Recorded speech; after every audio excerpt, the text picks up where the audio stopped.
Ladies and gentlemen, so today we are going to be doing the initial rank up and gameplay video for a Mega Red in Marvel Contest of Champions. We're going to be taking this dude up to 330, so the same power level that we took Emma Frost up to yesterday, and then taking him to fight Maestro in Act 4. I'm really testing out some of this dude's abilities, because I've watched some of Legacy's gameplay, some of Crystal Opening Whale's gameplay, and I've got a bit of a weird perspective on a Mega Red and Emma Frost, because yesterday I was talking about Emma Frost kind of being a slightly like alternate Iceman that is arguably a little bit better, and I think a Mega Red is kind of a slightly alternate Wolverine that is a little bit better in terms of kind of the functionality that he provides, being a high regeneration champion that gets his kind of damage through damage over time abilities, being the Death Spore.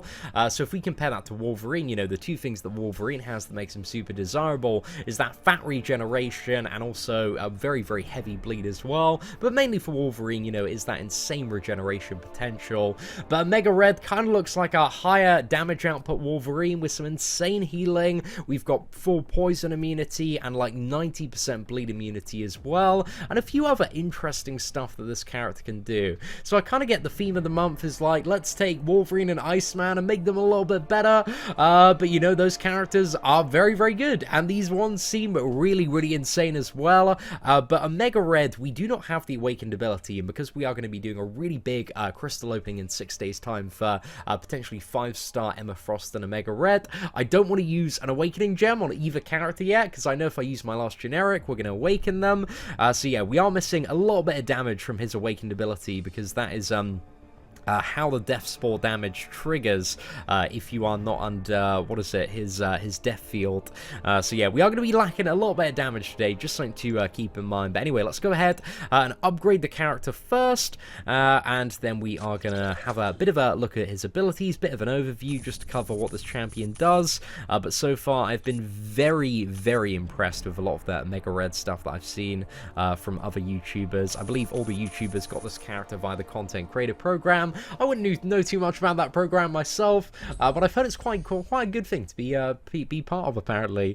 But hey, the Blubbery Whale Clan HQ program, hey, at least you get to keep the characters permanently. I mean, there's a bit of upside to that one, eh?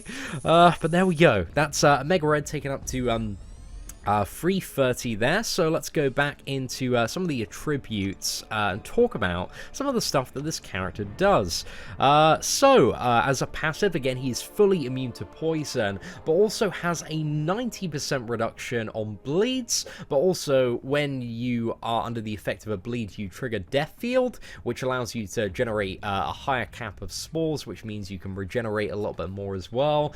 So this dude should be able to counter both poison and bleed scenarios, Morningstar as well. So yeah, pretty much a double immunities champion, almost there, unless the bleed is really, really, really insane. So yeah, bit of an interesting one there, but pretty much double immunities to the best of my knowledge there. And also, tentacle hits reduce 100% of the damage inflicted by enemies that deal passive damage back when they are struck. So this, I believe, applies to Electro and also Korg, and his tentacle hits are his medium attacks. So I believe this makes him a full counter to Korg, and also via doing like double medium combos if you're up against an Electro and you don't want to take any damage at all. I feel like you can just spam double mediums, but also this dude has the ability to regenerate, so you can get some of the health back there. Again, very, very nice stuff here. So while near the opponent, he's going to inflict 1 Death Spore every half a second up to a maximum of 10, and once the opponent is out of range, they lose 1 Death Spore every 0.15 seconds, and Death Spores are not affected by ability accuracy reduction. So yeah, they apply quite quick, but they fall off even quicker, as you may know if you fought in this month. And each Death Spore lowers the armor rating of the opponent and also reduces their chance to purify debuffs by 10%. So this also makes him a bit of an interesting counter to champions like Kingpin and also Agent Venom that are, yeah, very annoying with certain shrug-off effects as well, on the provision that you are staying quite close to the opponent. Yeah, in those matchups as well, especially with Kingpin, you know, you can get the heavy attack in as well to maintain those stacks, and we'll talk about how the heavy attack kind of works as well. But Death Spores struggle to affect mechanical components and are inflicted 4 times slower against robots, so essentially don't bring this dude against robot champions. That's pretty much it. And when we have his abilities, so we got Death Field. So while he is bleeding, he emits the Death Field, but also via his special attack 2, he gets the Death Field. So that's going to cause his Death Spores to deal damage per second for each Death Spore on them. And also while the Death Field is active, the limit for the Death Spores goes up to 30. So Unawakened, that's the kind of 2 components of Death Spore, is they're going to deal damage every time you have Death Field active. If he is awakened over 10, then they're going to deal damage as well, but the Death Spores can also be used to regenerate and siphon health from the opponent. So his heavy attacks inflict degeneration debuff for 7 seconds, which deals degeneration damage for each Death Spore on the opponent. So this has a very, very deadly combination when combined with the Death Field mechanic and Suicide Masteries or a Bleed Node. Basically, when you have 30 stacks of Death Spore, you fire this off a ton of damage, and also while the degeneration debuff is on, Death Spores do not expire when the opponent is out of range as well, so this can be very valuable if you're looking to like quickly fire off a heavy attack and bait out a special attack. But again, it looks a little bit tricky to play Omega Red very well in this regard, so it seems like there is quite an interesting skill cap to play in this character as well. Special attack 1 will remove all Death Spores from the opponent, inflict lifesteal, and steal a certain amount of health from the opponent for each Death Spore removed by this attack. So you can see it's, what is it, 56 here, so that is approximately about 600, 700 on this like free 30 4-star champion. So I imagine on a 6-star that's going to be quite a nice heal off the special 1, something around kind of 1,500, 2,000 there just for the Unawakened 6-star. And the special attack 2, we've got the Death Field for 10 seconds, and finally you've got a bit more of a potent regeneration on the special 3. If you want that regeneration from your Death Spores to go a little bit further, you can steal even more health and also a percentage of current power from the opponent for each Death Spore removed by this attack. So yeah, he's got some good regeneration. Although it doesn't seem overall that exciting when you're reading it like this, it really counts when you're in the matchups. I've been playing around with this dude as 110, a little bit on Winter Soldier, but not really too much. And the synergies, we have Mega Red gets more crit damage rating for each Death Spore on the opponent. Wolverine gets 20% stronger bleeds and 5 crit rating, and Colossus gets more attack rating for every armor up buff. I think Ex-Assassins might be the most important one to this character. So Omega Red, 30% faster rate to inflict Death Spores and 30% longer rate for Death Spores to be removed. Again, this ties quite a lot in terms of the damage output and regeneration, so this seems very, very valuable for the character to have, and it's with both Deadpool, X-Force, and Sabretooth. Deadpool, you don't want to be lugging around, but Sabretooth, he's not too bad at all, and he gets 30% chance for his basic claw hits to inflict bleed, dealing 40% of attack as direct damage over 4 seconds, and this for Sabretooth has the additional level of Killmonger synergy of applying the ability accuracy reduction for like pretty much 1 second as well whenever you have that. So yeah, more damage and more ability accuracy reduction on Sabretooth. Seems like a pretty good win, man. Sabretooth is getting pimped out with that one. Then we have what is it? Seeing Red. So well-timed blocks have a 100% chance to inflict 1 Death Spore, up to a maximum of 30 spores total. This doesn't really seem that great, to be honest. I don't really see too much of a point in this one, because they inflict, you know, so quickly, and this one I assume can decay as well. Red Skull, while under 1 bar of power, charging Red Skull's heavy attack grants unstoppable buff for 2 seconds. If hit while unstoppable, the buff is removed, and Red Skull immediately executes the heavy attack. So you've got a bit of a window of opportunity there to fire off some heavies on Red Skull. Is it going to make Red Skull a good character? Probably still not, but I'm interested to test that one out, maybe if we get Red Skull awakened at some point in the future. And also Red Hulk gains 25% power rate against incinerated opponents, but I believe his only incinerate is from the special 3, so yeah, I don't think that's going to be too useful unless that applies to his passive as well, and then that might be alright then. And then finally we have one with Mephisto and Void, which basically increases the damage of all of their auras, so more Death Field damage, more Aura of Incineration damage, and more Intimidating Presence damage. But yeah, I don't think that's anything like super great, but I don't know, if you're playing a lot of Void and you need to get damage through those debuffs, maybe that might be useful one day, but I think it's mainly kind of the one with Wolverine and Sabretooth where the most value lies. So let's go into the story quest now. We've done plenty of blabbering on about this character. So let's go into Act 4, Chapter 4, the Maestro one, and we've built a team around, what is it, a Mega Red today. So we've got Wolverine, Sabretooth, but also Magneto and Cyclops.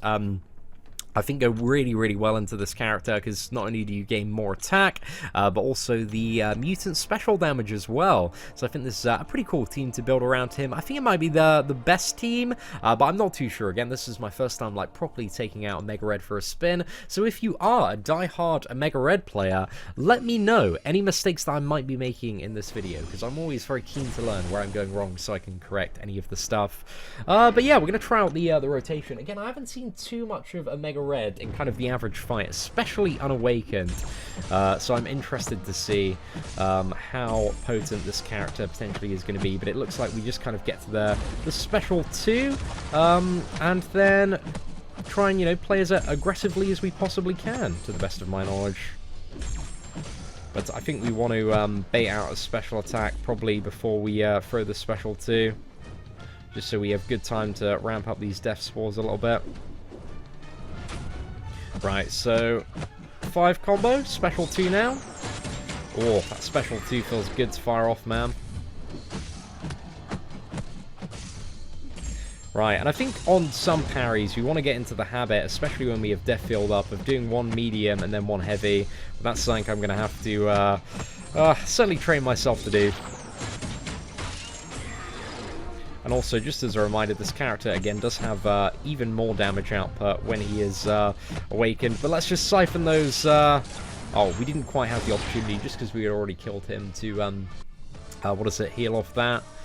But yeah, a bit less, you know, just in comparison to what we saw yesterday. A little bit less damage than Emma Frost, but that's always a little bit of a difficult fight to tell. But it's, you know, it's a curious one to play them back-to-back.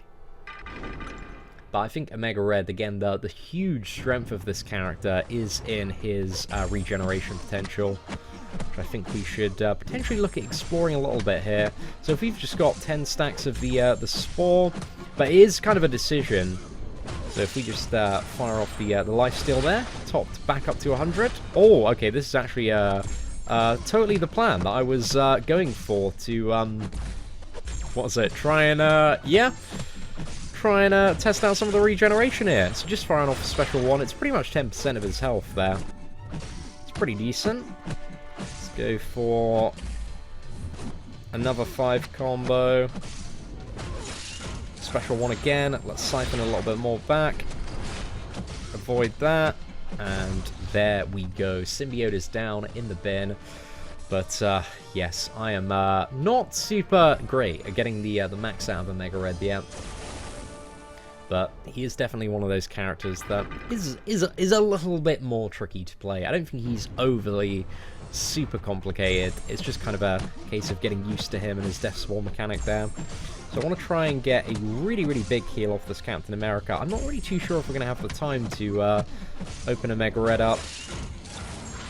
I think on the average fight, if you're just looking to sustain, maybe it's a case of just, you know, going for special 1 spam. Getting top back up, because yeah, it's like every special 1 is about 9% of his health by the look of it. But again, once you've got that on like a really, you know, high tier 5-star or 6-star character, like getting 10% of your life back is a lot, man. There's a lot of every single special 1 there. And again, if we were on a bleed node, those stacks would be able to go up to 30, and we could get something along the lines of about 27% off the special 1. Right, let's go for the degeneration, get a little bit of that in the mix. The degeneration seems okay. I think it's mainly... I'm not really too sure the degeneration is worth using outside of when you're like below like 20 stacks of like Death Spore. Just because the basic kits, they hit pretty damn hard, man. You're getting that tempo. And I think there's always an opportunity... What is it? Sorry, there's usually kind of a time frame shortly after the heavy where it's a little bit difficult to connect back again. Well, I think the sustainability and the immunities are going to make this champion, very, very popular for Alliance Quest.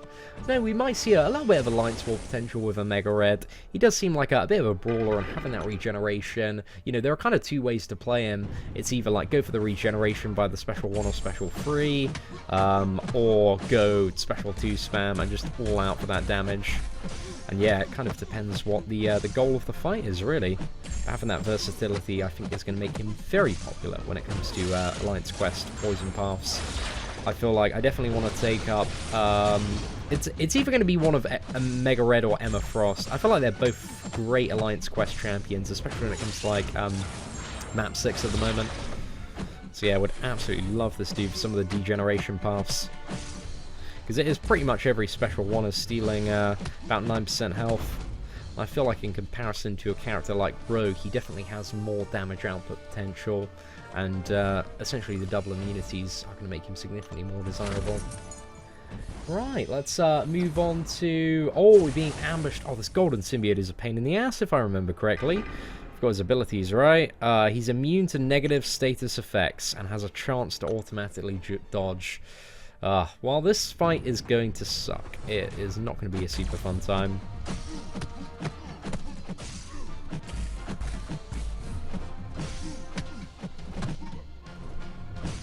Right. Come on. Okay, it's Cyclops in terms of the specials. Right, I forgot about that one for a second. Right, let's go ahead. Get that lifesteal. And now I think that we've got a Mega Red topped up in some of the upcoming matches. We oh damn. Okay, I like that the even with the evade there, his Special 1, he backs up a little bit so that we didn't get immediately punished. Because, you know, some champions, when a character evades, they'll go very, very close to it. So if they evade, like mid-special or right before you throw it, they are immediately ready to counter. But because he kind of lashes those whips out a bit, you know, you have a bit of room, which is quite nice. Okay, let's go full ham on this Gamora here and see what we can do. But I think Suicide Masteries are very much the friend of a Mega Red. Because I see Legacy in some of, well, I don't know if it's been some or all of his Omega Red videos. It's certainly the 5-star rank 4-1. He had Suicide Masteries active. But getting that Death Field at the start is certainly very, very nice there. Let's go! Absolutely decimated there, boys. Gamora straight in the bin. Yeah. I'm going to try and maybe throw a few more heavy attacks in the mix. But I feel, I don't know, I just kind of get this feeling, unless you're like over 15 or 20 stacks, that it doesn't make a huge amount of sense to throw off the heavy attack. But I'm very interested to get some more thoughts in the comment section below, because again, I'm a bit of a rookie Omega Red player, so I'm not too sure if there's anything that I am missing by this. Just feel like the opportunity cost really isn't all that worth it.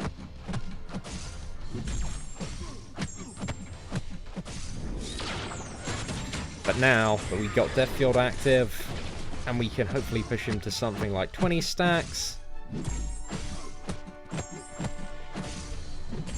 Right, let's go!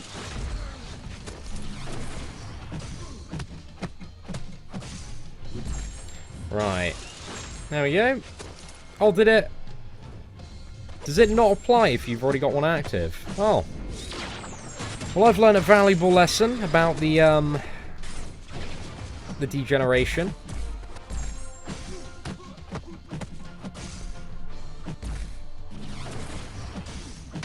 Okay, we got 22. Let's siphon. Oh, very nice heal there. But we do need to, what is it, race this Arc Overload a little bit more.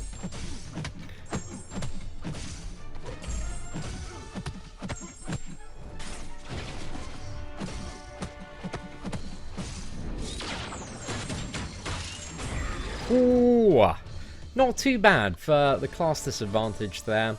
Again, I think in comparison to yesterday, like Emma Frost, I feel like deals more damage. But then again, we don't have this dude awakened. We are missing a little bit of damage. But like, as well, he is kind of a ramp-up damage champion, because a lot of the Winter Soldier stuff where he gets the really badass damage is just when people have him in the corner and they're slamming him. He's got 30 stacks of Death Spore. You know, you can easily keep up in terms of the parries. But it also, another question is, like, how practical is that in terms of the wider game outside of Realm of Legends Winter Soldier? Like, I'd be very interested to see, don't know if Legacy is planning on doing any, like, Labyrinth of Legends stuff with Omega Red, because I know he's got my rank 4, but, I'm curious, man. I'm really curious.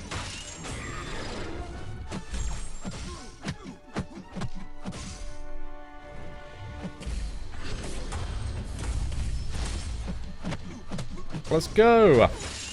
Right, didn't quite get the regeneration there. Well. We had a really good run at Maestro yesterday with Emma Frost, and I hope that we can have a decent run today with Omega Red. Oh, come on, man. Let's hope those one-shot skills are back in business, and let's not worry about healing this dude up. We'll figure it out as we go along.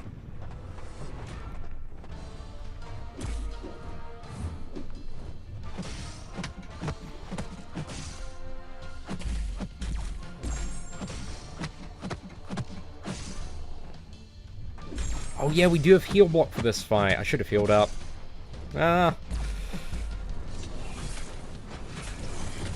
Well, mistakes may have been made.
Oh, there we go. 95 hits. Not too bad, man. Not too bad at all. Again, I feel like on kind of a fight like that, a bit more of a stressful fight, like Maestro, for example. Again, I guess this is my first time playing the character. He does feel a little bit impractical in order to keep up the high damage output. So, I don't know, I've got kind of fairly mixed feelings on Omega Red at the moment. I feel like he's going to be a really, really good character for, like, general questing, Alliance quest stuff. I'm not really too sure about, like, super top tier stuff, like Alliance War Offense. I'm not too sure if he's going to have much of a place on that. I'd really like to see some gameplay, though. But yeah, I still think he's a really, really good character. Shows a lot of promise, a lot of potential.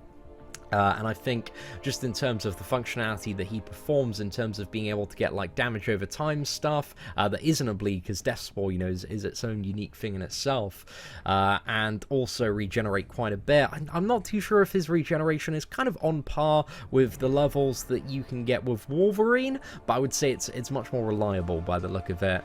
So yeah, a bit of an interesting one, Omega Red. I think he's certainly going to have a very solid place in Marvel Contest of Champions and be an incredibly desired character, but I'm very curious to know your thoughts on Omega Red and where you believe he kind of fits very well into the game. Let me know in the comments section below. Aside from that, ladies and gentlemen, thank you very much for watching. Take care, and I hope that you have an absolutely fantastic day.